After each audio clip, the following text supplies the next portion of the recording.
Hola a todos, ¿cómo están? Y bueno, continuando con nuestro ciclo de infecciones congénitas, el día de hoy vamos a hablar de citomegalovirus congénito. Y bueno, el video de hoy va a estar dedicado a Danió. ¿Por qué? Pues Danió es la persona con la que he trabajado sobre citomegalovirus congénito, mi traductora oficial, y la molesto mucho, entonces de vez en cuando debo decirle cosas bonitas y decirle que este virus me recuerda a ella. Entonces vamos a hablar sobre este virus. Vamos a dividirlo en varias partes. Digamos que vamos a hablar primero de cómo deberíamos hacer el diagnóstico en la mamá, que realmente eso no es algo que está implementado, pero como para concientizar un poquito.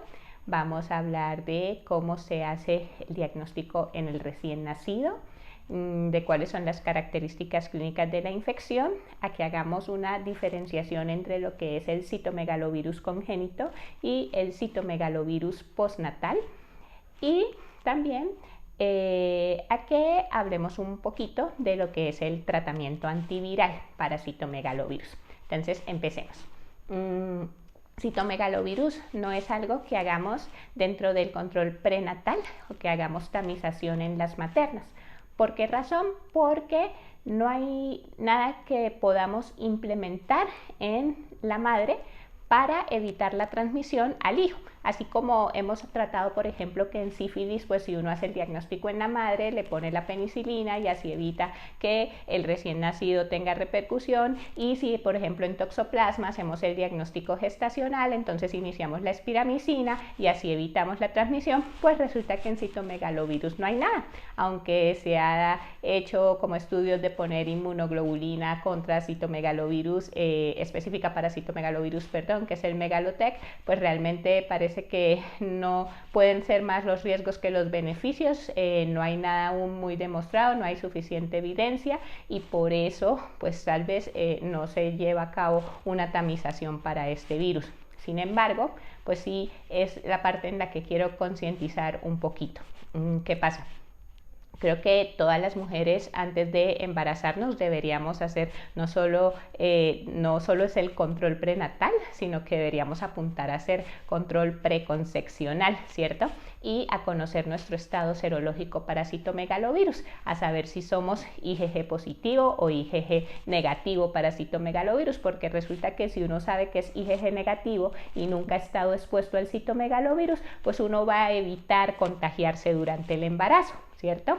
¿Y cómo va a ser la forma de evitar contagiarse durante el embarazo? Pues uno va a abstenerse de estar con niños chiquitos, porque sabe que en sus secreciones, en su saliva, es donde puede estar el virus que lo va a infectar a uno, o pues digamos que va a tratar de manejar esas secreciones con cuidado, va a tratar de lo mismo la orina de los niños chiquitos, manejarla con cuidado y de esta manera no contagiarse. Bueno, porque bueno, también a veces uno dice, pues no estoy en contacto con niños chiquitos, pero pues los que por ejemplo somos pediatras o de pronto las que son maestras de jardín, pues no les va a resultar tan fácil, pero no estar en contacto con, pero sí pueden tomar las medidas adecuadas para manejar esas secreciones de forma adecuada. ¿Listo? Porque ¿qué pasa? Uno, digamos que la mayoría de las personas deberíamos haber entrado en contacto con el citomegalovirus alguna vez en la vida. Y cuando entramos en contacto con el citomegalovirus, pues eso va a ser una gripa. Una gripa, me da fiebre, pues me da, digamos que el malestar general, una gripa, o muchas veces uno ni siquiera se entera, a menos que sea un paciente inmunocomprometido, donde sí puede haber encefalitis, donde puede haber coriorretinitis, donde puede haber otras cosas por el citomegalovirus, neumonitis, bueno, la doctora Sonia, otras cosas por el citomegalovirus, pero de resto, pues nada, uno no tendría ni por qué enterarse o tendría que ser una gripa cuando uno se infecta. Pero digamos que el problema va a ser que uno se infecte estando embarazado. Entonces, como ya dije, la mayoría nos hemos infectado alguna vez ni nos hemos enterado. Entonces, uno puede hacer la primoinfección en el embarazo, y esa mamá que hace la primoinfección en el embarazo, que se infecta por primera vez, es la más riesgosa, porque ella es la que puede transmitir la infección a ese recién nacido. Bueno, y por otro lado está la mamá que ya tuvo la infección alguna vez en la vida y que puede hacer una reactivación de esa infección, porque acuérdense que el citomegalovirus hace parte de los herpes virus, es decir, ese herpes que se queda ahí dormidito, que se queda latente y que se puede reactivar. Y entonces el embarazo, como es una situación de inmunocompromiso, puede hacer que el virus se reactive o se puede reinfectar por una cepa diferente de citomegalovirus, pero esas van a ser la minoría y la posibilidad de que afecte a su bebé va a ser muchísimo menor que cuando hace una primoinfección. Bueno, entonces estamos en la mamá que hizo su primoinfección por citomegalovirus. Resulta que esta es la infección congénita más frecuente, más o menos el 0.6 al 1.2% de todos los recién nacidos vivos van a tener citomegalovirus, pero ¿qué pasa? Aproximadamente el 80-90% son asintomáticos, no, están perfectos y no tienen absolutamente nada al nacer, y apenas un 10% tienen alguna sintomatología. Lo importante de entender acá es que el citomegalovirus es la principal causa de hipoacusia neurosensorial de sordera en la infancia, es la principal causa infecciosa de sordera, y que así el bebé sea sintomático o asintomático tiene riesgo de progresión a sordera. Si nace con sintomatología, su riesgo es del 50-60%, pero aunque nazca asintomático tiene un riesgo entre el 15 al 30% de hacer sordera. Bueno, sea un niño sintomático o asintomático al nacer, tendrá riesgo de progresar a sordera. Por eso es que es tan importante que uno conociera su estado serológico, por eso es que es tan importante que hagamos diagnóstico de citomegalovirus, porque son niños que se nos pueden quedar sordos, y no es solo la sordera, sino que pueden tener retraso del desarrollo neurológico, parálisis cerebral y mucha repercusión. ¿Listo? Entonces, así es, digamos, la parte de la prevención, así es como una mamá puede afectar a su recién nacido. Bueno, por eso, pues digamos que la campaña es que deberíamos conocer nuestro estado serológico. Listo. Entonces, una vez conocemos eso, es importante también que sepamos cómo vamos a hacer, digamos que la parte del diagnóstico en el recién nacido. Entonces ya dijimos, no tamizamos a las mamás y tampoco tamizamos al recién nacido, y ese es el gran problema, pues nosotros nos damos cuenta cuándo, pues cuando hacen sintomatología. Entonces, ¿cuándo sospechamos? Los recién nacidos que sean prematuros, aquellos que tengan retraso del crecimiento intrauterino, aquellos que tengan microcefalia. El citomegalovirus también puede causar coriorretinitis, pero ojo, no es tan frecuente como en el toxoplasma que veíamos en el anterior video del 80-90%, acá apenas es como el 15-20%. El citomegalovirus también causa calcificaciones que, a diferencia del toxoplasma que son intraparenquimatosas, en el citomegalovirus son periventriculares. También puede causar hepatomegalia, esplenomegalia, ictericia, petequias, anemia, trombocitopenia, elevación de transaminasas, todo eso puede causar. Y otra cosa que nos lo debe hacer sospechar es de pronto aquel niño que está muy infectado, lo tenemos con un montón de antibióticos, ese recién nacido que estamos ya sepsis neonatal temprana, tardía, tomamos hemocultivos, no logramos un aislamiento microbiológico bacteriano, todo es negativo, pero sigue y parece muy infectado y todo es negativo. En esos niños también deberíamos sospechar infección congénita por citomegalovirus. ¿Listo? Entonces esos son como en quienes los deberíamos pedir y solicitar. Ojo, para el diagnóstico del recién nacido uno puede hacer serología, puede hacer IgM e IgG, pero acá es importante saber que la IgM tiene una sensibilidad baja, es apenas del 60 al 70%, así que si mi IgM me sale negativa, yo no descarto la infección, porque me queda un 40% que puede tener la infección y yo no la detecté por IgM, así que eso no me descarta el diagnóstico. ¿Listo? Y la IgG, como les explicaba cuando hablamos de toxoplasma, recuerden que una IgG es de bajo peso molecular, que la IgG atraviesa la placenta y que la IgG, si me sale positiva, no necesariamente es del bebé, puede ser de la mamá. Por eso el diagnóstico de citomegalovirus requiere que uno haga carga viral. La carga viral para citomegalovirus tiene una sensibilidad por encima del 96%, una especificidad entre 97 y 100%, y la carga viral uno la puede hacer en sangre, uno la puede hacer en saliva, uno la puede hacer en orina.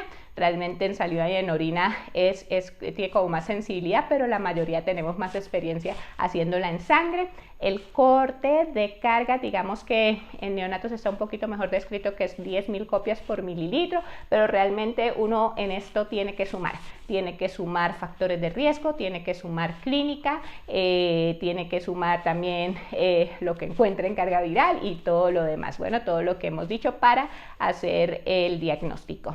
¿Listo? Entonces eso es como haríamos diagnóstico de la infección congénita por citomegalovirus, y acá entonces hablaríamos de el tratamiento. ¿Cómo vamos a tratar a ese recién nacido? Bueno, súper importante, dijimos causa de hipoacusia, así que ¿qué tenemos que buscar también? La sordera, hay que hacer potenciales evocados auditivos. Ojo, también pues obvio hay que hacer neuroimagen para ver las calcificaciones, y ojo, hay que hacer punción lumbar para ver en el citoquímico del líquido cefalorraquídeo pleocitosis con predominio de linfocitos, que es lo que vamos a ver. Puede haberse también hiperproteinorraquia, y se hace también la PCR para citomegalovirus en el líquido cefalorraquídeo. Listo, entonces el tratamiento. En cuanto al tratamiento, entonces tenemos el antiviral. El antiviral por vía endovenosa se llama ganciclovir. La dosis del ganciclovir es de 6 miligramos por kilo por dosis cada 12 horas. Su equivalente por vía oral es el valganciclovir. El valganciclovir se da a dosis de 16 miligramos por kilo por dosis cada 12 horas. Pueden iniciar con cualquiera de los dos, ¿vale? Digamos que a veces es más fácil que nos den el oral, eso también es una peleadera para que lo entreguen, porque digamos que no está con indicación INVIMA, pues la indicación INVIMA es como el paciente trasplantado y la corioretinitis en el paciente VIH, entonces a veces es bastante difícil que lo entreguen, pero pues nada, uno tiene que luchar porque lo que los niños necesitan, además que tiene la suficiente evidencia. Bueno, hay un artículo que es un New England que salió, si no estoy mal, es como en el 2014, porque antes se daban 42 días en total del tratamiento, pero este artículo mostró que cuando se comparaban los niños que solo recibían 42 días versus los niños que recibían 6 meses en total de tratamiento, los niños que recibían los 6 meses tenían menos riesgo de desarrollar hipoacusia cuando se los evaluaba a 6 meses, a 12 meses, ¿listo? Entonces, por eso lo que está estandarizado es que los niños deben recibir 6 meses en total de tratamiento, obviamente con el que es por vía oral, con valganciclovir. Ojo, el valganciclovir tiene toxicidad y la principal toxicidad es hematológica, entonces causa anemia y causa neutropenia, y entonces uno no sabe si la anemia y la neutropenia es por el citomegalovirus o es por el valganciclovir, pero con esto que les estoy diciendo, obviamente saben que uno debe estar controlando y debe estar haciendo hemogramas seriados para ver, porque si los niños están haciendo toxicidad hematológica, pues puede que nos toque estar disminuyendo la dosis, y a veces cuando hacen neutropenias severas por debajo de 500, por debajo de 100, nos toca incluso usar los estimuladores de granulocitos, factores estimuladores de colonia de granulocitos, cuando la toxicidad hematológica es muy severa. ¿Listo? Nunca me ha tocado, pero es lo descrito en la literatura. ¿Listo? Entonces ese es el tratamiento. Bueno, y el tratamiento, ojo, que es otra cosa clave que lo entiendan, el tratamiento no se da para quitar la hepatoesplenomegalia, ictericia, anemia, trombocitopenia. Ya les dije que puede causar anemia y trombocitopenia. El tratamiento se da para evitar la hipoacusia, como lo demostró el estudio. Entonces es importante que lo entiendan, porque ahora vamos a hablar entre diferenciar un citomegalovirus congénito y un citomegalovirus postnatal, y con esto terminamos. ¿Listo? Resulta que muchas veces nos llega les puede llegar incluso a ustedes como pediatras en la consulta externa, un niño que de repente se puso amarillo al mes de edad. Y entonces le tomaron como su estudio para la ictericia y le salió la serología para citomegalovirus IgM positiva, y entonces le hicieron carga viral y la carga viral dice que tiene 2000 copias, y entonces uno dice, ay, ¿y esto fue de recién nacido o fue que lo hizo después? Y entonces uno se ve obligado a descartar si eso es una infección congénita o una infección postnatal por citomegalovirus. Y tiene una implicación en cuanto al diagnóstico y al tratamiento, y por eso es importante hacerla. Entonces, ¿qué diferencia tiene? Uno, ¿en qué momento lo adquirió? Por eso acá lo más importante es el interrogatorio. No es igual el niño que, digamos, fue prematuro, de bajo peso al nacer, tiene tuvo RCIU, tiene microcefalia. Bueno, eso les hace pensar más en que es congénito, ¿cierto? Y no es igual el que se puso amarillo desde el primer día de vida al que claramente la mamá les está diciendo, no, lo amarillo empezó cuando tenía un mes de edad. Entonces, ese es el primer punto clave, el inicio de los síntomas. Antes de 3 semanas de vida les habla de congénito, y después de 3 semanas les habla de postnatal. Bueno, digamos que el interrogatorio es clave, y pues en teoría lo que dice la literatura es que uno debería contar con una carga viral hecha en las primeras 3 semanas de vida. Seamos realistas, es difícil porque estamos diciendo que la mayoría de niños son asintomáticos, y si son asintomáticos nadie lo sospechó y nadie le hizo una carga viral. Uno a veces pudiese decir, pues con el papel de filtro en el que se hace la TSH, ahí podemos correr la carga viral, pero a veces es un complico que les entreguen eso y que se pueda correr la carga, entonces nos toca valernos de la clínica, pero eso podría ser una cosa buena. Uno compara cuántas copias tenía, si es que tenía, en el momento de nacer, y cuántas copias tiene ahora, y ve si va disminuyendo, y ahí puede tomar decisiones. Pero entonces, antes de las 3 semanas de vida o después de las 3 semanas de vida, mirar las características, si tiene microcefalia, si tuvo RCIU, si tuvo prematuridad, todas esas cosas apuntarían a un congénito. Ahora, hablamos de las manifestaciones del congénito. Si es un niño que tiene hepatoesplenomegalia, que tiene anemia, que tiene trombocitopenia, que tiene coriorretinitis, que tiene calcificaciones periventriculares, eso me habla de un congénito. Por eso, en ese niño que les llega, pues ustedes lo que tienen que descartar son las afectaciones de una infección congénita.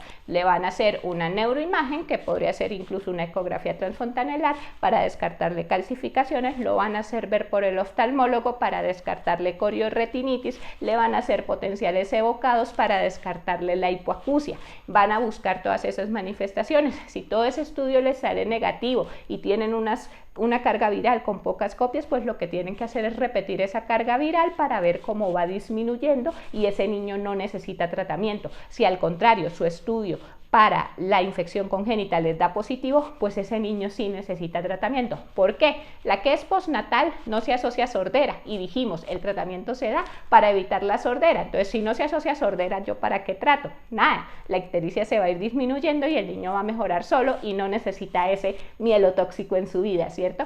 Mientras que si es una congénita, pues sí lo necesita, porque yo le voy a prevenir la sordera. ¿Listo? Y ya, eso era todo lo que les quería contar hoy, que habláramos un poquito de la infección congénita por citomegalovirus, de cuáles son las medidas de prevención, de por qué deberíamos conocer nuestro estado serológico antes de embarazarnos, de también cómo se hace el diagnóstico en el recién nacido, cuál es la clínica, cuáles son las manifestaciones, cuál es el tratamiento y cuáles son las diferencias entre una infección congénita y una infección postnatal, porque una se trata y la otra no. Entonces ya, eso era todo por hoy. No se olviden de seguirnos en las otras redes, en Facebook, Infectología para Pediatras, en Instagram, infecto_pep, y acá en YouTube no se olviden de suscribirse al canal y activar la campanita de notificaciones. Hasta la próxima. Adiós.